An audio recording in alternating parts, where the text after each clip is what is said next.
ঘুরতে যেতে আমরা সকলেই কিন্তু খুব ভালোবাসি, আর আমরাও ভীষণ ভালোবাসি ঘুরতে যেতে। এবং আমাদের ঘুরতে যাওয়ার মেইন অ্যাট্রাকশনই হলো পাহাড়। ভীষণ ভালোবাসি পাহাড়ে ঘুরতে যেতে।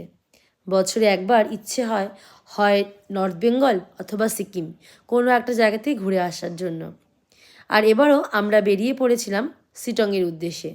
আমাদের এবার ছিল ডেস্টিনেশন শিটং এবং ছিল পেলিং, ওয়েস্ট পেলিংটা। আমরা যখন শিটংয়ে পৌঁছালাম, রাস্তাতে ভীষণ খারাপ। আমাদের হোমস্টে ছিল আপার শিটংয়ে। ভীষণই রাস্তা খারাপ, এবং আমরা যেহেতু নিজেরাই ড্রাইভ করে গেছিলাম, যে কারণে আমরা ভয় পাচ্ছিলাম যে গাড়ি ড্রাইভ করতে পরবর্তীকালে, কারণ রাস্তার কন্ডিশন খুবই খারাপ। তার মধ্যে আমাদের গাড়ির একটি চাকা পাঞ্চার হয়ে যায়, যে কারণে নিজেদের গাড়ি নিয়ে ঘুরতে যাওয়ার সাহস আমরা করলাম না। তারপর ওখান থেকে আমাদের হোমস্টে থেকে আমাদের বুকিং করে দেওয়া হলো একটি লোকাল গাড়ি। সেই লোকাল গাড়ি নিয়েই আমরা বেরিয়ে পড়লাম সাইট সিনের জন্য। ভেবেছিলাম সেদিন বিকেলে বেশ কয়েকটা স্পট আমরা ঘুরে আসব, কিন্তু পাহাড়ে যেহেতু সন্ধ্যাটা তাড়াতাড়ি নেমে আসে, যে কারণে আমরা একটা মাত্র স্পটই ঠিকমতো করে দেখতে পেয়েছি। আর আমরা প্রথম পৌঁছে গিয়েছিলাম অহলদারাতে। অহলদারা ভিউ পয়েন্ট ভীষণ সুন্দর, এক কথায় অসাধারণ জায়গা। যখন আমরা অহলদারায় পৌঁছালাম, ভিউ পয়েন্টে যাওয়ার আগে রাস্তার দুপাশে ছিল শিংকনা বাগান। খুবই মূল্যবান একটি গাছ, প্রচুর গাছ দেখলাম ওখানে রয়েছে। তারপর যাই হোক, আস্তে আস্তে আমরা বেশ কিছুটা পথ ওপরে উঠে আসলাম।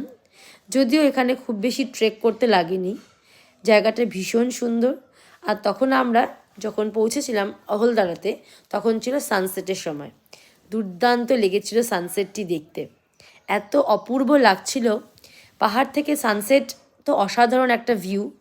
আর আমরা একদম প্রপার টাইমে পৌঁছেছি, খুবই সুন্দর লাগছিল দেখতে। লোকজনের সংখ্যা তখন বিশেষ ছিল না, লোকজন খুব কমই ছিল, কারণ সবাই তারা অন্য স্পট হয়তো ভিজিট করতে গেছে। আমরাও ভেবেছিলাম যে অহলদারা থেকে বেরিয়ে আরও 3-4টে স্পট ঘুরবো, সেই মতন করেই গাড়ি বুকিং করা হয়। কিন্তু অহলদারা দেখতে সময় লেগে যায়, আর পাহাড়ের সন্ধ্যা যেহেতু তাড়াতাড়ি নেমে আসে, যে কারণে তো ঠিকমতো দেখাই যায় না।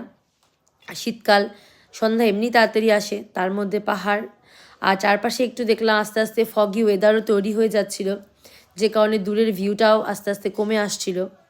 এখানে ছিল সানরাইজ ভিউ পয়েন্ট। এখানে যে হোমস্টে আছে, এখান থেকে কিন্তু সানরাইজ এবং সানসেট খুব সুন্দর দেখা যাবে। খুবই ভালো জায়গা অহলদারা। নেক্সট টাইম যদি আবার কখনো শিটং যাই, আমি কিন্তু অহলদারাতেই থাকবো, কারণ জায়গাটা খুব সুন্দর ছিল।